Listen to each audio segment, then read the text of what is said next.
O ensino de língua portuguesa. No ensino fundamental, eu sou a professora Simone Souza do Nascimento, trabalho língua portuguesa no ensino fundamental e médio da Escola Estadual José Alves Bezerra.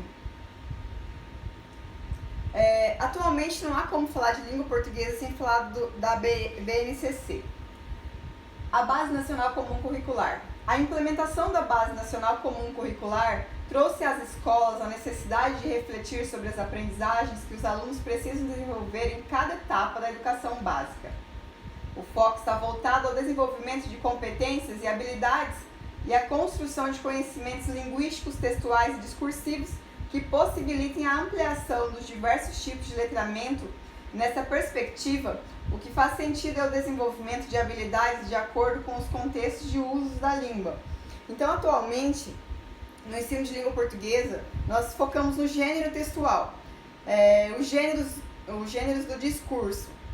Não há como ensinar a língua portuguesa sem focar no gênero do discurso. Quais são os gêneros do discurso? São aqueles textos que estão dispostos, estão em todas as esferas sociais. Não basta ao indivíduo ser simplesmente alfabetizado, ou seja, aprender meramente a decodificar. É necessário, de suma importância, que o indivíduo seja também letrado para que possa exercer as práticas sociais de leitura e escrita que a sociedade exige. Então, aquele aluno que apenas decodifica as letras não é o suficiente hoje para que ele atue na sociedade. Nós precisamos de um aluno que seja letrado. E letrado em quê? Ele precisa ser letrado nos gêneros textuais, para que ele lá na sociedade possa atuar reconhecendo e sabendo lidar com esses gêneros textuais na prática. Os letramentos destacados na BNCC. Quais são os letramentos que esse aluno precisa desenvolver, então? O letramento midiático, o letramento científico, o literário e o campo de atuação da vida pública. Então, o midiático é o campo de atuação jornalístico, por exemplo, notícia, uma reportagem. O científico é o campo de prática de estudo e ali se encontra o artigo científico, o artigo de opinião, entre outros, né? No literário, nós temos o campo artístico literário e nós encontramos ali contos, romances, fábula, crônica. E no campo da atuação da vida pública temos debate, júri e diversos outros. Então são esses textos que os alunos precisam tornar-se letrados para saber lidar com eles lá na escola e no espaço social onde eles vivem. Os gêneros do discurso, eles não são tratados simplesmente pela BNCC ou pelos professores da escola pública, eles também são tratados pelos pensadores, pelos escritores da língua portuguesa, como Dolce e Chinoli. Assim como outros teóricos que tratam de texto e discurso, também acreditam que é por meio dos textos que o ensino da língua portuguesa deve ser feito. Por isso, sugere um trabalho da língua pautado nos diferentes gêneros textuais, sejam eles orais ou escritos. Segundo os autores, os gêneros são formas de funcionamento da língua e linguagem, sendo criados conforme as diferentes esferas da sociedade em que o indivíduo circula. Eles são produtos sociais bastante heterogêneos, o que possibilita infinitas construções durante a comunicação. Então, o professor não pode trabalhar aqueles textos como antigamente sem um objetivo que tenha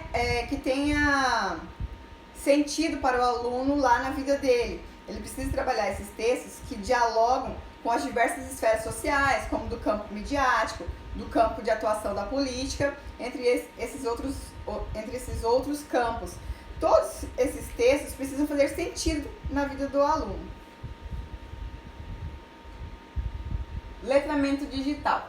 Na BNCC, o impacto do uso da tecnologia na atualidade e a sociedade conectada não passaram despercebidos. Isso está relacionado às práticas de linguagem contemporâneas que surgem muitas vezes a partir das culturas juvenis. O texto ele vai se transformando, os gêneros textuais, à medida que a sociedade também vai se transformando. Então, à medida que a tecnologia vai chegando, outros gêneros textuais também vão surgindo. E daí vem essa questão do letramento digital. A escola não pode deixar de trabalhar, deixar de tornar esse aluno letrado também na era digital. E daí a necessidade de trabalhar esses gêneros que circulam pela internet, pelas redes sociais também. quais são as práticas de linguagem? Há uma prática de linguagem mais importante que a outra? Então, assim, as práticas de linguagem que nós temos que trabalhar em sala de aula são oralidade, leitura, produção escrita e multissemiótica, análise linguística. Então, uma pode ser mais importante que a outra? Não pode. Nós devemos trabalhar todas as práticas de linguagem. É muito comum que na escola os professores trabalhem mais as práticas escrita do que as práticas orais, só que não há a possibilidade de que uma seja mais importante que a outra. Lembrando que multissemiótica significa múltiplas linguagens. Cultura digital. Para os anos finais do ensino fundamental, a cultura digital é abordada com textos multimodais e multissemióticos. E o ensino da língua portuguesa se propõe a conectar produções escritas às da internet e ao audiovisual, criando gêneros híbridos compostos por múltiplas linguagens. Então a cultura digital ela vai trazer o texto multimodal, que é aquele texto que tem mais de uma modalidade. Por exemplo, o texto que tem o texto verbal e o não verbal, como a charge, por exemplo. Aqueles textos multissemióticos, que são os textos que apresentam múltiplas linguagens, como o texto que tem uma imagem, que tem um movimento, que tem o som. Então esse é o texto multissemiótico. E todos esses textos, eles são chamados de textos híbridos, porque ele tem mais de um tipo de linguagem. Então ele é chamado de um texto híbrido. O que é, então, essa chamada cultura digital? São as diferentes linguagens e diferentes letramentos, desde aqueles basicamente lineares, com baixo nível de hipertextualidade, até aqueles que envolvem a hipermídia. Então, são aqueles textos com bastante hipertextualidade. Quais são os textos com hipertextualidade? São aqueles textos que do mesmo texto saem outros links para outras informações, geralmente em textos na internet, né? Você entra num texto, lá tem vários links que vão te levar a outras informações. São os textos hipertextuais. E a hipermídia é a reunião de várias mídias num único ambiente computacional, no caso da internet, que te permite a possibilidade de se conectar com várias fontes de comunicação. Observe abaixo a mudança do gênero digital, que é originada de um gênero impresso. Então, antes nós tínhamos a carta, ela existe hoje ainda, mas ela deu mais espaço ao e-mail e atualmente ao WhatsApp, que é uma forma muito mais rápida de fazer a comunicação. Ensinar o gênero textual é o suficiente? Então, hoje, enquanto professora de português, nós sabemos que só mostrar o gênero ao aluno ou também só apresentar as partes do gênero não é o suficiente, porque esse aluno ele precisa estar familiarizado com o gênero. Ele precisa saber como esse gênero atua nos diversos campos de atuação. Então, só mostrar o gênero não é o suficiente. E como mediar a aprendizagem do aluno com o letramento nos gêneros discursivos? Então, se não é o suficiente apresentar o gênero, o que é suficiente? Então, por meio do uso desse gênero, leitura e produção desses gêneros na sala de aula, explorando as características do gênero do campo de atuação, por exemplo, as características do gênero, os autores, os objetivos desse gênero, os veículos de comunicação, público-alvo, qual é a linguagem utilizada. O aluno precisa saber que aquele texto que ele está produzindo não é só para o professor corrigir, e sim é um texto que circula nas esferas sociais, que é um texto que é utilizado, que ele está lá no jornal, que ele está na cozinha quando é uma receita, que ele está no WhatsApp e funciona. O aluno precisa entender que os textos que eles estão conhecendo são os textos que eles vão utilizar na vida prática e no trabalho deles. O ensino dos gêneros textuais por meio da sequência didática. Eu, enquanto professora, demorei bastante para perceber que a sequência didática dá um ótimo resultado no ensino-aprendizagem. E o que é essa sequência didática? É um conjunto de aulas planejadas para ensinar um determinado conteúdo, com desafios cada vez maiores aos alunos, permitindo a construção do conhecimento. Então, eu uso sempre um exemplo para falar sobre a sequência didática, que é a redação dissertativa argumentativa. Então, primeiro eu deixo o aluno fazer uma avaliação diagnóstica, escrevendo o que ele sabe sobre redação, escrevendo a redação do jeito que ele sabe, e depois, passo a passo, eu vou ensinando a redação dissertativa para ele, as características, fazendo leitura de redação dissertativa, até que ele consiga alcançar e estar familiarizado com esse gênero. É bem interessante porque o próprio aluno ele consegue ver o seu desenvolvimento, ele consegue ver e perceber o seu avanço durante o processo das oficinas de redação, usando a sequência didática.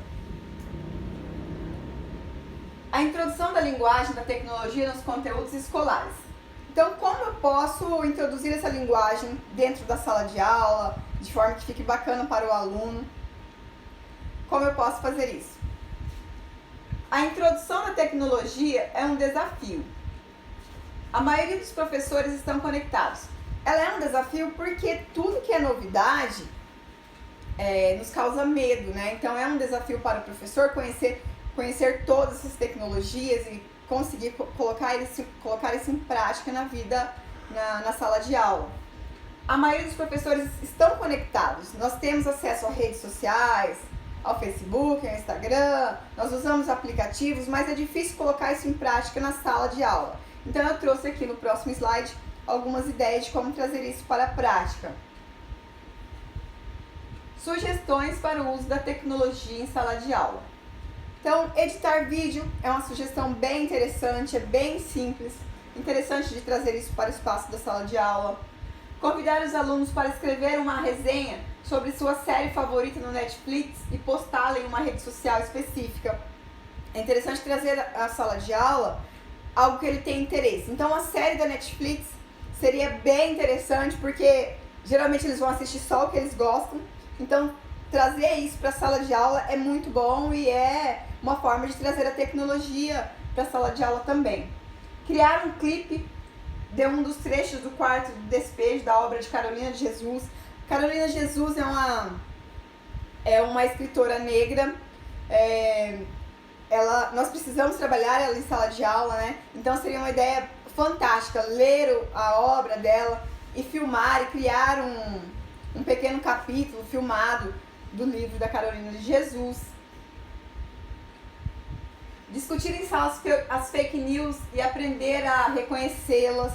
Fake news é algo super atual, acontece muito, então chega algo no seu telefone, você já passa adiante sem ter certeza que aquilo é verídico ou não. Então trabalhar a fake news na sala de aula é importante, é atual e faz parte dessa tecnologia também.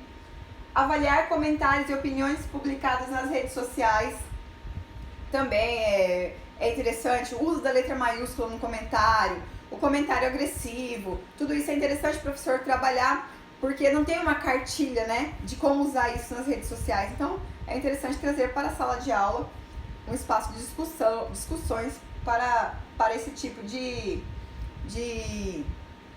ideias. Redigir textos com temas atuais da política, do comportamento da sociedade, do meio ambiente, também faz parte da tecnologia, faz parte do que é atual. Meme chart digital. O gênero atrai muitos jovens pela forma irreverente. O termo é bastante conhecido e utilizado no mundo da internet, referindo-se ao fenômeno de viralização de uma informação. Quem não viu meme, né, quem usa internet hoje não viu meme? Todo mundo já viu um meme, então seria uma ótima oportunidade de trazer o meme para a sala de aula, discutir sobre ele, discutir quais são as tecnologias utilizadas para produzir um meme. Vídeo minuto. Os alunos se identificam muito com este gênero pela possibilidade de internalizar e oralizar acontecimentos, além de trabalhar no computador com Windows Movie Maker, que é bem simples, é intuitivo e possui ferramenta de edição. Então, o vídeo minuto você pode trabalhar tanto a questão da crítica no vídeo minuto, você pode trabalhar o humor, são diversas possibilidades nesse vídeo minuto e é curtinho e os alunos gostam demais, compartilham bastante esse tipo de informação. Fanfic é um gênero voltado para a leitura e escrita de histórias. Para tornar mais prazeroso o trabalho com fanfics, é possível usar o Playfic, que é um site com uma programação simples Ele possibilita o desenvolvimento de habilidades de leitura e escrita, em que o usuário pode criar sua narrativa e possibilitar que os leitores escolham o final da história. Esse fanfic é muito bom.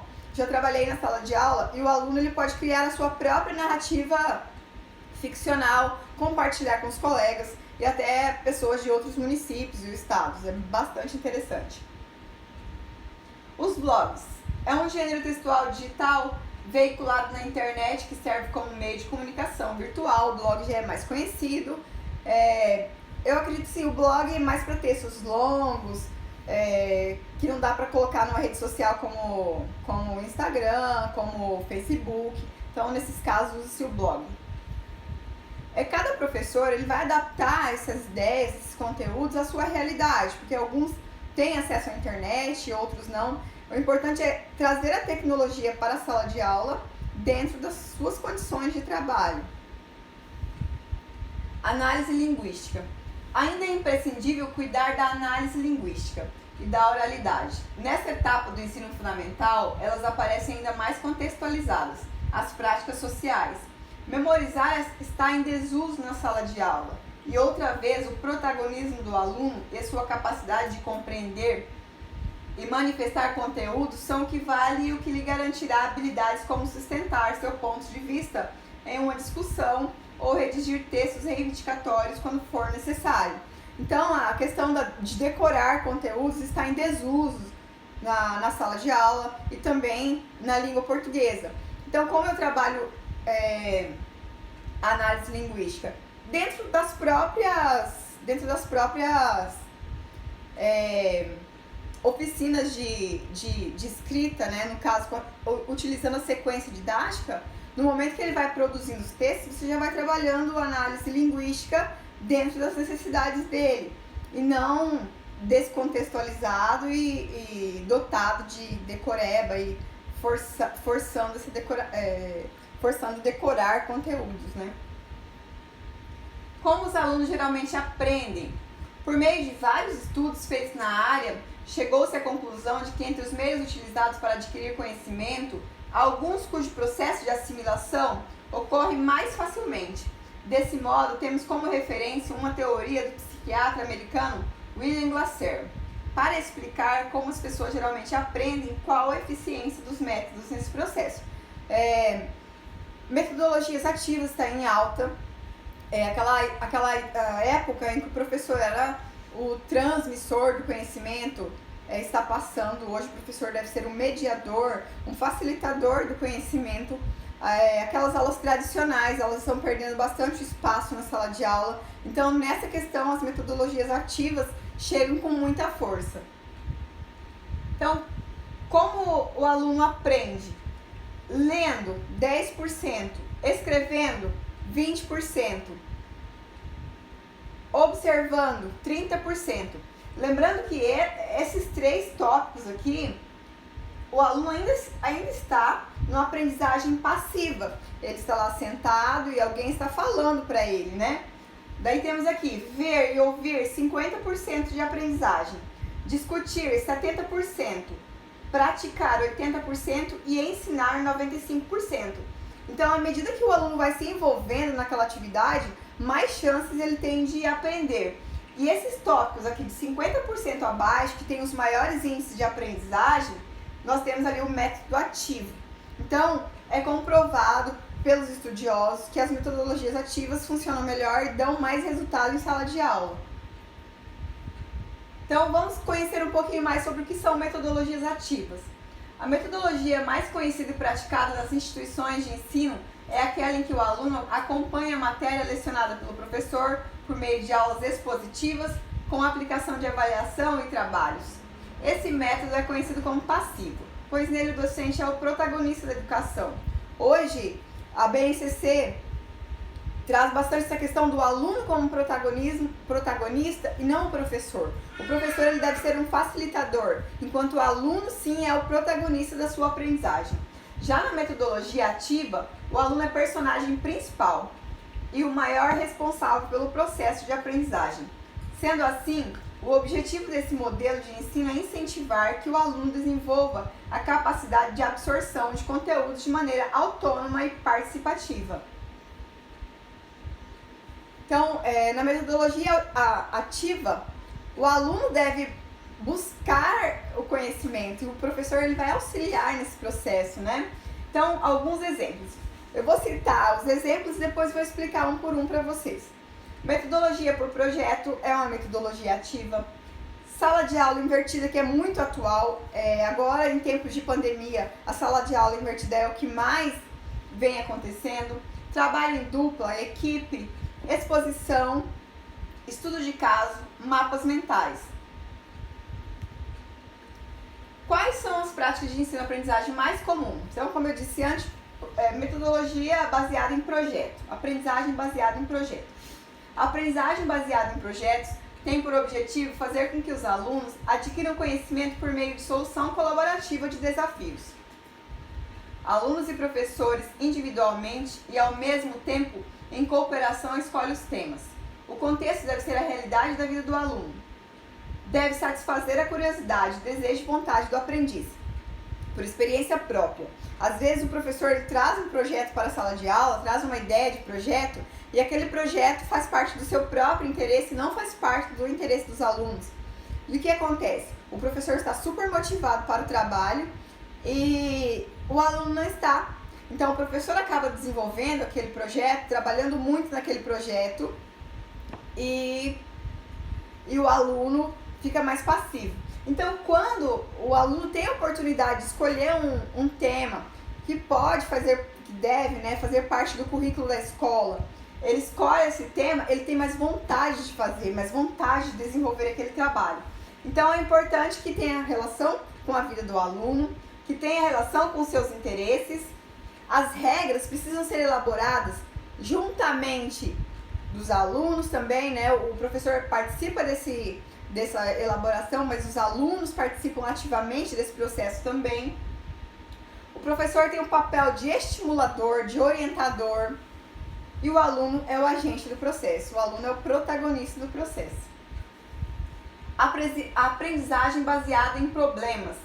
O método da aprendizagem baseada em problemas tem como propósito tornar o aluno capaz de construir o aprendizado por meio de problemas propostos que expõem a situações motivadoras e o prepara para o mundo do trabalho.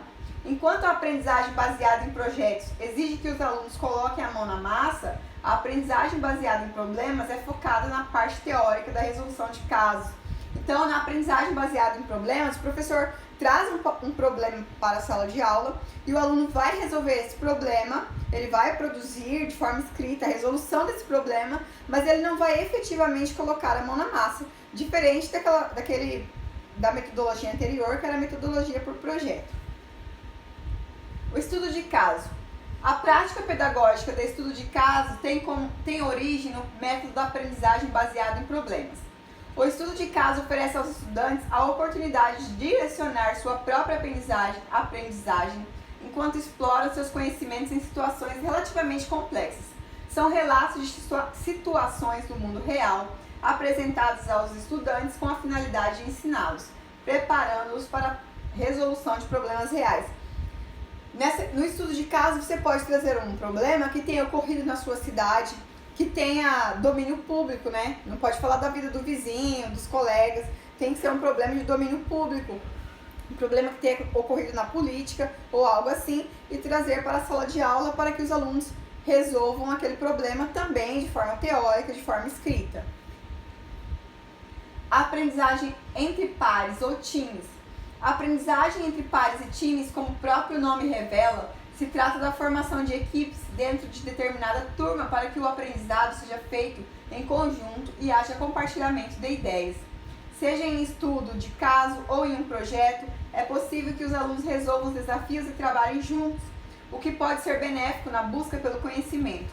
Afinal, com a ajuda mútua se pode aprender e ensinar ao mesmo tempo, formando o pensamento crítico que é construído por meio de discussões embasadas e levando em consideração opiniões divergentes.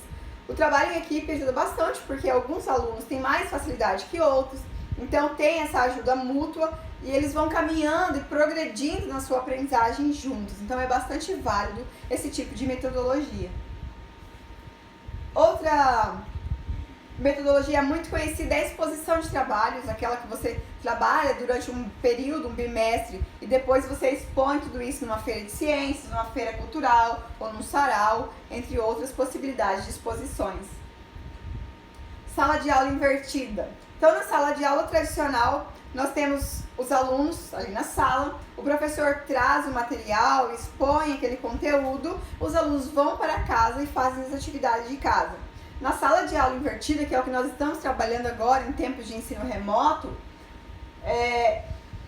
inverte-se essa lógica. Então, primeiro o aluno faz a internalização dos conceitos essenciais antes da aula e depois junto à turma, discute os conhecimentos adquiridos e tira possíveis dúvidas de conteúdo com a ajuda e orientação do professor. Então, você disponibiliza numa plataforma ou em alguma rede aquele conteúdo que ele vai estudar, ele estuda em casa e ele já chega na sala de aula preparado para outras atividades práticas. Então, rende muito mais a aula, é muito mais significativo para o aluno, para o professor. Então, aqui tem um exemplo da sala de aula tradicional. O conhecimento é construído lá na sala e é aplicado em casa. E na sala de aula invertida, constrói o conhecimento em casa e na sala aplica-se em equipe aquele conhecimento. Mapa mental.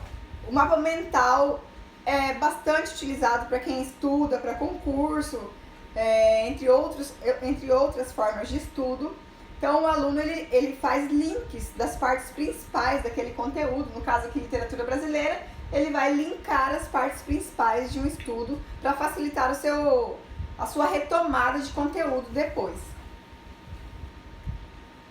Quais são os benefícios das metodologias ativas para os alunos? Então, o aluno que trabalha com metodologia ativa na sua escola, ele vai ter mais autonomia, ele vai ser mais confiante, ele tem mais aptidão para resolver problemas, ele vai se tornar um professor mais qualificado, um profissional mais qualificado, mais valorizado, e ele, acima de tudo, vai ser um protagonista da sua aprendizagem.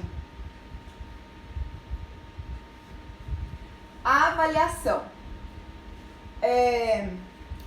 Quanto à avaliação, é muito importante falar que essa avaliação na sala de aula atualmente ainda é aquele tipo de avaliação muito tradicional, onde o professor assume um papel de autoritário, de autoridade dentro da sua sala de aula. Então vamos dialogar um pouquinho sobre essa avaliação, como ela é e como ela deveria ser, né? Então, a avaliação. O sistema educacional do cenário atual ainda apresenta representações do modelo tradicional, mesmo com a evolução tecnológica e científica que tem marcado a sociedade contemporânea e gerado mudanças de concepções no que se refere ao conhecimento e nas relações de ensino e aprendizagem.